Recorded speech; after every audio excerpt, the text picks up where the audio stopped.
అందరికీ నమస్కారం అండి. మేము అనకాపల్లి డిస్ట్రిక్ట్ పరవాడ పోలీస్ అండి. మాకు డీజీపీ సార్ వాళ్ళ ఆదేశాల ప్రకారం, అలాగే మా ఎస్పీ సార్ వాళ్ళ ఆదేశాల ప్రకారం ఉమెన్ అవేర్నెస్ ప్రోగ్రామ్స్ కండక్ట్ చేస్తాం లాస్ట్ 1 వీక్ నుంచి. ఇదే ప్రాసెస్లో మనకి ఈరోజు ఉమెన్ అవేర్నెస్ ర్యాలీ ఒకటి కండక్ట్ చేసామండి ఎలమంచిలి టౌన్లో. So any kind of women related issues కానీ లేకపోతే కంప్లైంట్స్ కానీ ఇమీడియట్గా అడ్రస్ చేస్తాము.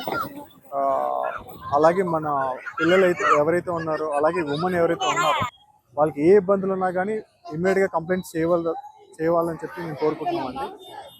యాక్షన్ ఇమీడియట్గా తీసుకుంటాము. అలాగే ఇమీడియట్గా కూడా ఎవరైతే దోషులు ఉన్నారో వాళ్ళని కోర్టు ముందు నిలబెడతామండి.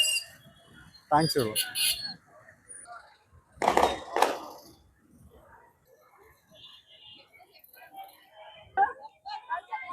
సబ్స్క్రైబ్ చేయండి, లైక్ చేయండి, షేర్ చేయండి. మీ5 లోకల్ న్యూస్ ఛానల్.